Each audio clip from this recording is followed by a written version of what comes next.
Bienvenue à tous, c'est ce cours classique. On se retrouve aujourd'hui dans un nouveau tuto dans cette série de formations en HTML et CSS. Aujourd'hui, nous voulons parler de comment formater un texte, donc le formatage du texte. Tout de suite, je vais commencer avec cette nouvelle notion qui va parler du formatage du texte, qui sera une notion très importante que nous voulons commencer à aborder dans les styles avec CSS, d'où je déjà expliqué comment cela s'est fait, parce que je le parlais avec le tuto précédent. Aujourd'hui, j'aborde une nouvelle notion. Voilà, je me jette directement dans les styles, d'où je vais commencer par parler comment modifier le style, donc la taille du texte. On utilise la propriété font size que je n'ai pas parlé la fois dernière, mais que je vais utiliser ici.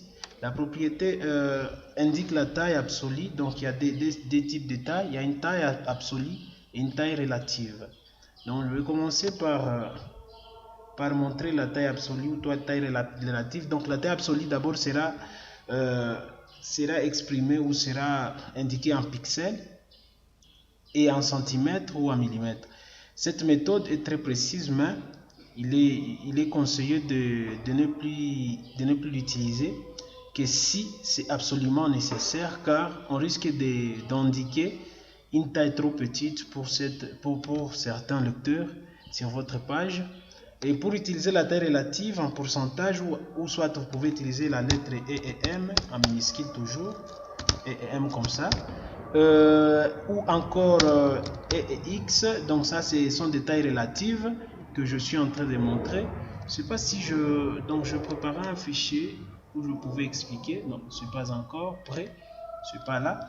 Voilà, on peut continuer donc à expliquer un peu comme ça. Donc il y a deux tailles, taille absolue et taille relative, que vous verrez. Donc si je montre les pixels avec PX, ça sera une taille absolue. J'ai beaucoup parlé, il faut que je puisse pratiquer.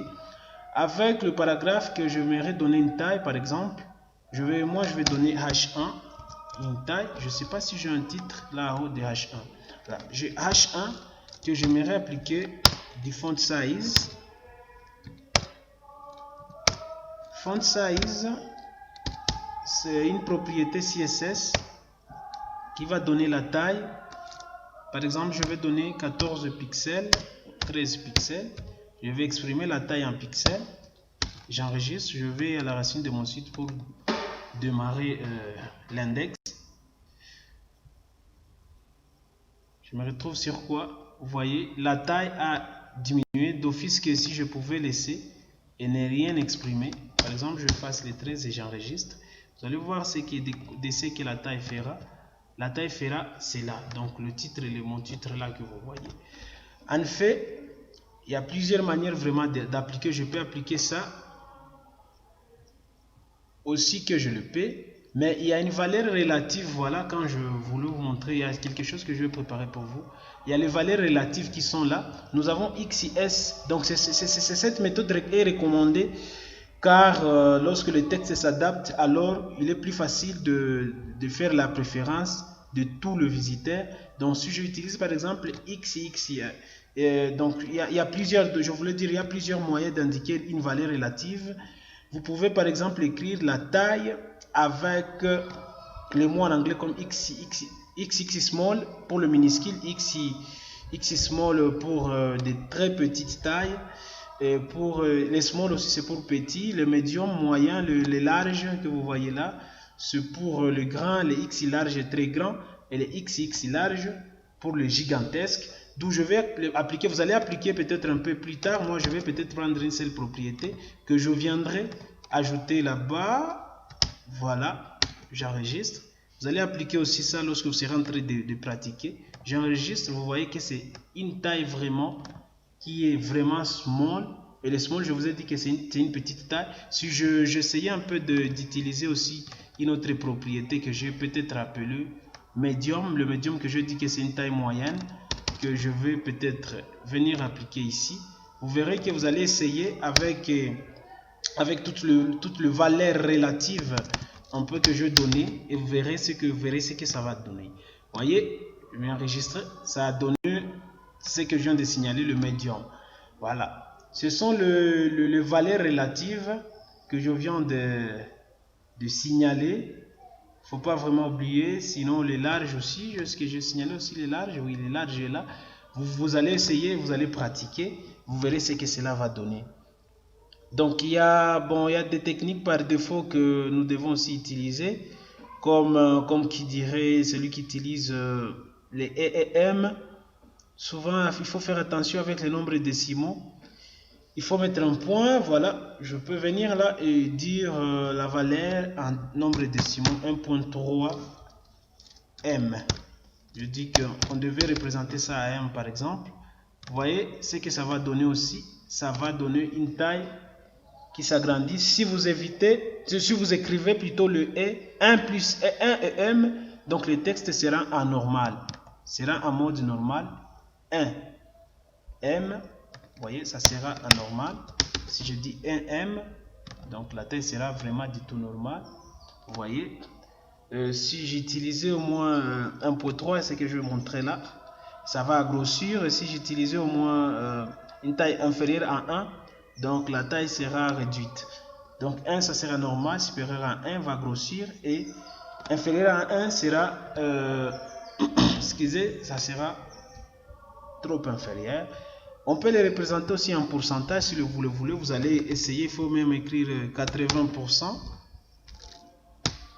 80% comme ça. Ça va aussi marcher, comme vous pouvez le voir. Ça marche aussi, bien que ça le peut.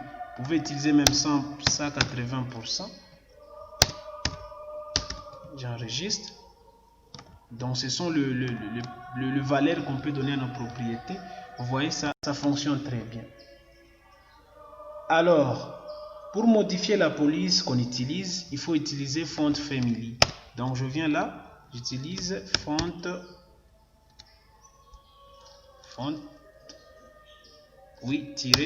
family. Font family, c'est pour signaler une police. Donc cette propriété CSS, ça permet d'indiquer la police à utiliser. Vous devez écrire les noms de la police comme vous le pouvez. Donc il y a plusieurs noms de police que je vais vous le dire qui peuvent exister. Comment? J'avais préparé une feuille sur laquelle je puis donner au moins le nom de police. Non, c'est pas là. Je sais pas si c'est ici. Oui, là ça va. Il y a le nom de police le plus utilisé. Allez me pardonner. Par exemple, comme je peux utiliser Arial. Je crois si c'est une police par défaut qu'on peut avoir sur le titre. Vous voyez, Arial est déjà là, ce n'est même pas par défaut. Ça donne Arial, donc on peut utiliser n'importe quoi. Vous pouvez vous servir de ce que j'ai préparé. Avec Arial Black, imaginez c'est là le plus utilisé avec Impact. Si j'utilisais un peu Impact sur le titre, sur le titre, vous allez voir ce que ça fera. Donc, bref, ça fait un peu ça. Donc, vous allez aussi essayer avec les autres là que je viens de donner pour voir ce que cela va donner. Donc, ce sont les plus utilisés que je puis montrer là de ces côtés. Vous allez essayer un peu. Et si j'écrivais Impact sans serif, ça dépend, ok. Ça, je peux au moins laisser. Je vais parler de comment utiliser une police une police qui sera comment? Comment utiliser une police personnalisée avec FontFace. Donc là, qu'est-ce que je vais commencer d'abord par dire? Vous voulez personnaliser une police parce qu'il peut arriver des fois, je vais utiliser une police. Qu'est-ce que je fais? Je vais utiliser une police qui n'est pas du tout la police de l'utilisateur. Donc la police que l'utilisateur n'a pas dans sa machine, pas sur sa machine. Donc je peux inviter l'utilisateur à télécharger une police que moi j'ai utilisée que lui n'a pas. Donc là, s'il s'agit de le faire, on doit d'abord savoir différents formats, dirais-je, des fichiers de police qui peuvent exister. Parce que je peux inviter un utilisateur à utiliser une police qu'il n'a pas dans sa machine. Les fontes qu'il n'a pas. Donc là, je vais l'obliger à télécharger. Il y a différents formats que j'étais en train de signaler qui peuvent exister. les formats de police. Donc vous pouvez avoir les .ttf qui est True Type Font, qui fonctionne sur Internet Explorer 9, je crois, à partir de la version 9 à mon temps, et tous les autres navigateurs, je suis sûr. Il y a aussi les .eot qui est emblème, je pense c'est emblème dit OpenType, qui fonctionne aussi sur Internet Explorer uniquement, sur toutes les versions. Ce format est propriétaire, produit par Microsoft. Vraiment, il est de Microsoft, ce format-là, le second. Il y a le troisième là, le OFT. Le OFT qui est OpenType Font, qui ne fonctionne pas sur Internet Explorer. Là, je suis en train de vous préciser. Il y a le SVG qui est le seul format reconnu sur les iPhones et les iPads pour le moment. Bon, je ne sais pas aussi pour les autres plateformes. Il faut demander sur Google. Je pense que ça peut aussi vous arranger. Il y a aussi le WOF, le Web Open Font Format, qui est le nouveau format conçu pour le web, qui fonctionne depuis la version 9 d'Internet Explorer et tous les autres navigateurs. Donc, je peux vraiment utiliser ça sur à différentes manières. D'où qu'est-ce que je peux dire? Si par exemple je voulais déclarer ceci, un format, plutôt une police qui n'est pas sur le navigateur à mon titre ici, au lieu d'avoir cela, donc je peux avoir un format qui n'est pas même, qui n'existe pas sur ma machine par exemple. Comment je vais faire? Il y a un fichier que je pouvais préparer qui sera très bref. Il y a ça, ce fichier je l'ai préparé pour vous. Je le copie simplement, je vais l'expliquer directement pour être bref. Voilà, je viens le coller. Il y a ici, je l'ai vraiment préparé vite fait. Il y a ici, je vais commencer par comment je vais l'appeler? Le font face, c'est une déclaration que pour dire à l'utilisateur de télécharger une police. Donc c'est pour définir une nouvelle police. Vous devez déclarer comme je viens de vous montrer le font face. Vous donnez le font family, donc la police que vous voulez que l'utilisateur peut télécharger. Par exemple, s'il arrive des fois qu'il n'a pas la police dans sa machine, il peut utiliser les learning, Canva, ainsi de suite, là, les Regula qui se trouvent là. Donc c'est là, ça se donne dans la définition de... Ici, je vais définir une nouvelle police nommée Learning Canva Pro Regula, que peut-être l'utilisateur n'a pas. Et vous allez voir, si je déclare vraiment cela et que je n'ai pas par exemple cette police, je peux effacer tout ça. Je peux effacer. Voilà. Si par exemple je viens appliquer, je ne sais pas si j'ai cette police, mais je crois que je n'en ai pas. Vous verrez, vraiment ça ne change rien du tout, parce que je peux enlever Arial et l'autre, parce que ici je viens de faire suivre quoi? Attendez, j'enregistre. Je dis, donc je dois faire suivre font, j'explique maintenant. Font family, je mets le nom de la police qui sera téléchargé, je fais suivre par la source et l'extension, donc le format, le OET. Donc là aussi je répète la même chose avec IF et IEX. Et là je précise maintenant le format que je vais utiliser, les emblèmes OpenType. Donc là je précise cela. Et je dis aussi quoi? Je dis les différents types que je dois faire entrer, l'IRL si c'est nécessaire. Donc je ne sais pas si cela peut suffire. Je crois jusque là même. Tout ceci vous pouvez enlever ça. Je l'ai ajouté par ma fantaisie pour dire au navigateur de télécharger d'autres formats là que j'étais en train de vous préciser. Donc le format supplémentaire, dirais-je, était ces trois formats là que je viens de donner, le WOF pour l'Internet Explorer 9, le format du web, Donc les TTF, les SVG pour les iOS. Donc si je voulais que cette police puisse s'appliquer. Eh bien, après avoir déclaré cela, donc si ça manque cette police vraiment, si la police n'existe pas sur le net, il faut que je puisse appliquer une virgule et dire par exemple, vous voyez, si j'enregistre, c'est un peu d'enregistrer, j'aurai cela. Donc, pour voir que cela marche bien, il faut que peut-être j'appelle Impact. Lui dire, si l'utilisateur ou si le navigateur ne trouve pas ce format sur Internet et le télécharger, à ma place l'installer sur la machine de l'utilisateur, trouvez-moi peut-être Impact ça. Je sais que ça ne peut pas manquer. Et vous verrez ce que cela fera. Vous voyez directement, ça applique Impact. Pourquoi ça applique Impact? Parce que moi, je n'ai pas de connexion Internet activée actuellement. Je travaille en mode local. Et voilà, ça a fait la chose en question. En bref, il faut utiliser la première section qu'on appelle Font Face. Vous déclarez le nom de la police. Après l'avoir déclaré, vous appelez aussi l'URL, donc la source, avec différents types de formats. Vous le déclarez de cette manière. Là, je serai un peu rapide à le faire car je suis un peu lent aujourd'hui. Je ne sais pas pourquoi. Je vous noterai que ces bizarreries que je précisais là, juste là à côté, dans les CSS génère les sites de fontes que j'ai donné. Je parlerai ça en profondeur, vraiment. Le but, c'est pour pallier à certains bugs sur Internet Explorer surtout et les anciennes versions qui ne comportent pas plusieurs formats.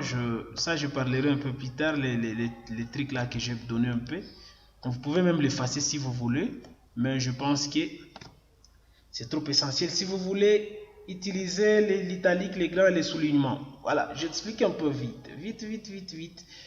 Font, il faut utiliser ici les fonts quoi? Quelle font? Il faut utiliser les fonts pour l'italique, c'est quoi? Font style, je pense. Font style, c'est pour le style. Je peux dire, il y a trois valeurs. Il y a italique, normal, oblique, inherit, initial, insight. Donc il y a vraiment pas mal de valeurs. Je ne sais pas si je les ai préparées à côté. Je ne sais pas. Voyons. Voilà. Pour le soulignement, vous pouvez utiliser underline. Il y a vraiment plusieurs valeurs à cette propriété. Voilà, j'enregistre. Si je dis underline, vous allez voir, ça va souligner juste en bas. Je ne sais pas. Est-ce que j'ai actualisé? Non. Ça n'a rien appliqué le font size. Pourquoi ça n'a pas? Non, plutôt excusez-moi. Je devais utiliser peut-être bold. Parce qu'il y a au moins pas mal de valeurs que lorsque je vais utiliser les grands, je parlais du grand, excusez-moi. Les grands, vous voyez, c'est déjà en grand. Mais je ne sais pas pourquoi c'est en grand, parce que peut-être l'impact arrive souvent en grand. L'impact arrive en grand. Mais l'autre police, vous voyez, c'est en grand. Mais si j'essaie un peu d'utiliser cela pour le paragraphe. Le paragraphe, donc mettre tout le paragraphe en grand, je pouvais avoir ceci.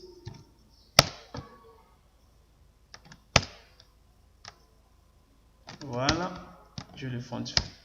Donc disons que c'est le font style qui veut s'appliquer au paragraphe. Je sais pas pourquoi ça dit non, je sais pas pourquoi ça ne fait rien. Du moins que je peux avoir le paragraphe un peu, voilà. Il y a le paragraphe qui est déclaré là où je savais. Je dis CTRL X. C'est à cause de ce paragraphe, je suis sûr. C'est que j'ai déjà vraiment traîné. J'ai traîné là-dessus, je ne sais pas pourquoi. Voilà, vous voyez, le paragraphe est en grand. Non, c'est peut-être dans l'index. Il y a un paragraphe sur lequel j'ai appliqué du style. Je peux tout enlever.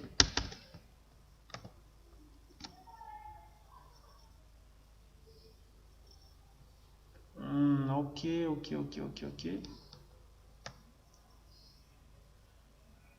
Non, pour le bol de... Vous allez m'excuser, c'est un peu le font weight. Je m'excuse vraiment. C'est font weight. Voilà, je me demandais pourquoi ça ne mettait pas en gras. C'était même pas ça la raison. Voilà, c'est un peu ça. C'est les font weight qui mettent en grand vraiment. Voilà, c'est pour le soulignement. Pour le soulignement, maintenant, c'est text decoration. Hein. Text decoration, ici. Je peux en vouloir tout souligner. Je dis texte. La propriété text decoration. Voilà, il y a plusieurs maintenant propriétés, il y a plusieurs valeurs qui sont là, vous allez essayer. Si je disais non, là je refuse. Si je dis blink, là je dis que cela ne fonctionne que surtout sur les navigateurs Internet Explorer, Chrome et notamment, je crois, et Google Chrome, c'est tout. Peut-être d'autres navigateurs aussi, vous allez essayer. Il y a Overline qui est les lignes d'IDC. Les lignes d'IDC, il y a aussi les barrés qui est les line through. Il y a Blink, je l'ai déjà expliqué, qui est clignotant, les clignotants. Souvent les Blink ne fonctionnent pas sur tous les navigateurs. Je ne sais pas si Chrome a déjà aussi intégré les Blink. Je peux donner la valeur. Voilà. Ça ne clignote pas parce que nous ne sommes pas vraiment sur Chrome. Mais sur Chrome, je crois que ça devait fonctionner. Mais si j'ai essayé avec d'autres propriétés, d'autres valeurs là, vous allez voir que ça va vraiment accepter Overline sur tout le paragraphe. Vous voyez, donc la ligne se met au-dessus. Si vous voulez essayer les Blink, il faut utiliser vraiment Internet Explorer, Google Chrome notamment, ce sont eux qui intègrent cela. D'autres valeurs là, vous allez les essayer. Je sais peut-être plus rapide. Il y a l'alignement que je vais parler le plus tôt possible. L'alignement qui sera avec quelques valeurs que je vais préparer sur l'alignement. L'alignement, il y a les left. Les left, c'est pour mettre la ligne à gauche, les center. Donc, la propriété d'abord pour l'alignement. Voilà, la propriété pour l'alignement, c'est, je crois, ça doit être texte à ligne. Pour aligner les textes, texte à ligne. C'est un peu ça. Donc, il y a les valeurs maintenant qui sont là. Il y a left. Left, c'est pour mettre à gauche, bien sûr. Il y a center au centre, right à droite. Et il y a justify qui est justifié. Si je vais mettre ça au centre, je peux copier cette propriété, venir la coller. Et plutôt cette valeur, vous voyez, ça met directement au milieu. Vous allez essayer les autres là que je n'ai pas pu toucher vite ou montrer. Vous verrez comment cela va fonctionner et la justification aussi. Il ne faut pas oublier quelque chose avant de terminer. Je ne sais pas si j'en avais. Je voulais le parler. Je l'ai préparé. Je ne sais pas si je l'ai préparé. Voilà, il est là. L'alignement ne fonctionne pas sur les valises qui sont en bloc. Et donc, je voulais dire que l'alignement ne fonctionne que sur les balises de type bloc. Voilà, comme le paragraphe, les div, les hash. Donc, vous allez comprendre que pour le spam, le A, le EM, le strong, ainsi de suite, vous ne pouvez pas modifier l'alignement des textes de ces balises. Quand on y pense vraiment, on ne peut pas modifier l'alignement de quelques mots qui sont au milieu des paragraphes, comme le EM, donc le valeur comme le EM, on ne peut pas vraiment les faire parce que ça se trouve entre des paragraphes. On ne peut pas. Si par exemple je mets une valeur en EM comme celui-là, je viens, j'applique le EM.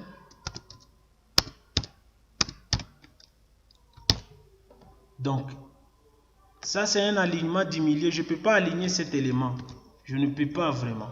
Ça ne peut pas se faire parce que ça se trouve entre un paragraphe. Je dis les balises EM, le spam et les A et les A pour le lien ne peuvent pas être alignés.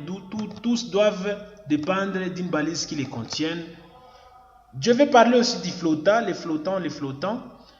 Je peux intégrer, pour terminer enfin, je sais que je suis très long aujourd'hui. Pour terminer, je peux intégrer dans ceci une image. Je copie ça plusieurs fois.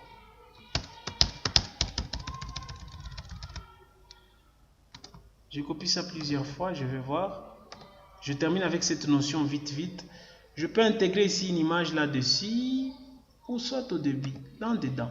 Avec la balise IMG, j'intègre, voilà, c'est une balise orpheline, je pense. Là dedans, je peux dire SRC, comme les sources, l'attribut. L'attribut égale ici à la racine de mon site. L'image se trouve ici, c'est ça mon image. Vous pouvez bien la voir.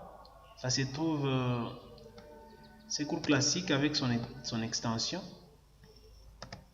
Son extension, je pense c'est PNG. Je dis image, le dossier c'est image. Ça se trouve dans image. Puis ça s'appelle c'est cours classique.png. Je viens voir ce que ça fera à mon site. Bam, ça a appliqué quelque chose. Pourquoi ça a fait cela? Ça s'est mis juste au début. L'image se met juste au début du paragraphe, mais il y a une façon de ranger cela et créer une classe qui s'appelle classe flottante. Classe égale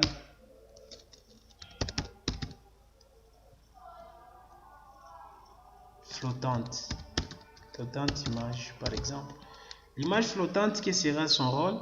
Son rôle simplement, je vais venir voir la classe.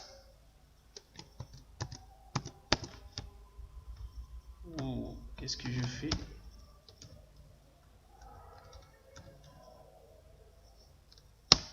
Je vais venir voir la classe.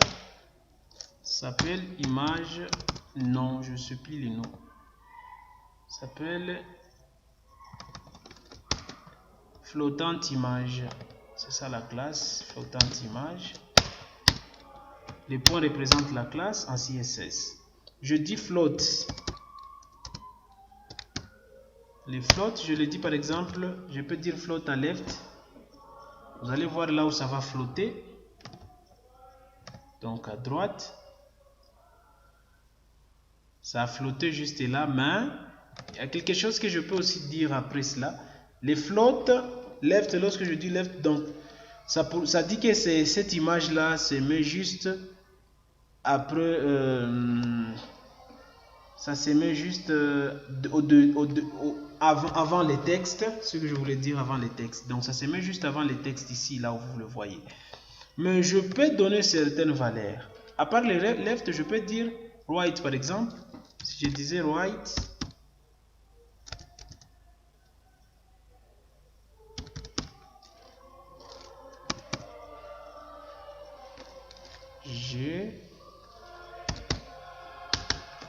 right, je vais voir ce que ça va faire. Non, je n'ai pas bien écrit.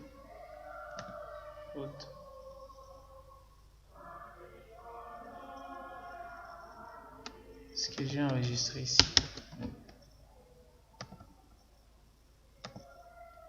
Et ça n'a pas flotté. Je ne sais pas pourquoi. Laissez-moi vérifier la cause de...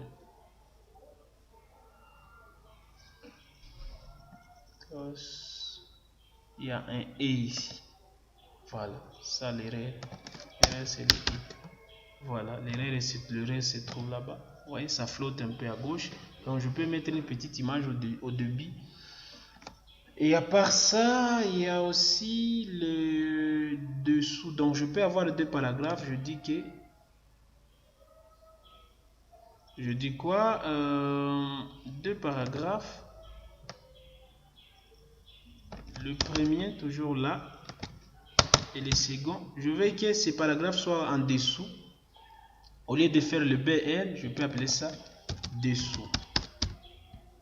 En dessous donc. Je ne peux pas appliquer une image là-dessus. Je fasse. Je me dis que vous allez voir comment ça se fait. Voyez, ça se met juste en dessous. Mais il y a le bof. Le bof, c'est qu'est-ce qu'il fait? Le bof, c'est une valeur qu'on peut donner à la propriété clear. La propriété clear, je peux venir en CSS faire quoi? Je dis dessous.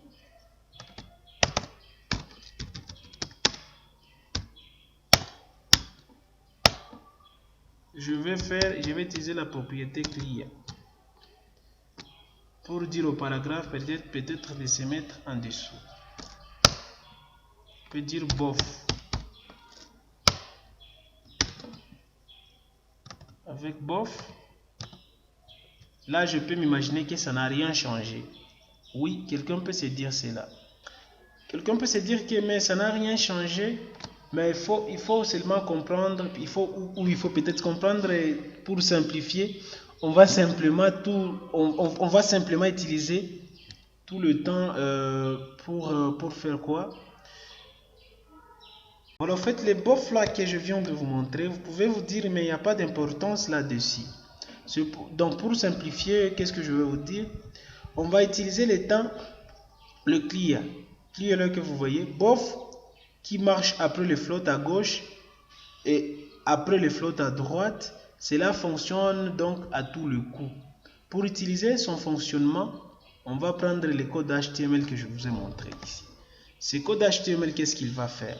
Ce code HTML, donc je peux avoir un paragraphe en dessous que moi j'aimerais appliquer, par exemple si le paragraphe se trouve dans l'autre. Si le paragraphe se trouve dans l'autre, le paragraphe que j'ai là, si vous permettez de le faire, voilà, il y a 3 paragraphes qui se créent, je ne sais pas pourquoi. Si, il y a 3.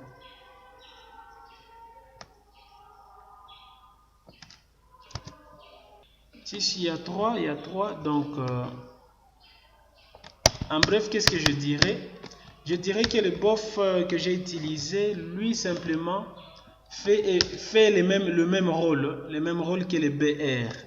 Donc au lieu d'utiliser un BR, vous pouvez automatiquement utiliser bof et cela doit vraiment aller à tous les coups. Cela doit fonctionner franchement. Vous voyez, je dis en dessous, ceci devait se mettre en dessous. Donc c'est le même rôle que joue un BR, le saut de souligne. Voilà, c'est un peu ça les bof. Donc avec une image flottante, avec left ou right, vous pouvez utiliser l'autre propriété qui s'appelle clear et tout ça, cela va marcher. On applique donc l'équipe clear pour bof, c'est ça la valeur. On dit donc au paragraphe que l'on veut voir continuer sous l'image le tour et le tour est joué vraiment. J'espère que j'ai été long aujourd'hui, mais je suis un peu désolé. Suffit peut-être le temps aussi qui n'a pas aussi marché bien avec mes explications. Mais j'espère que ce tutoriel, cette vidéo vous aura bien instruit. Si c'est le cas, n'oubliez pas de l'aimer, commenter, partager. Et si vous êtes encore nouveau sur la chaîne, abonnez-vous maintenant et activez la cloche de notification pour ne rien rater sur tout ce qui se passe sur la chaîne. Et je vous invite aussi à suivre le prochain tutoriel qui va parler de la couleur et les fonds en CSS. Et si vous avez des questions, suggestions, propositions, je vous invite à les mettre en commentaire, comme ça je saurai comment améliorer et comment faire un peu parfait cet apprentissage en HTML. Des questions, je les attends, je vais vraiment commenter même sur Facebook, sur ma page, et je vous dis à bientôt pour un tout nouveau tutoriel. Ciao.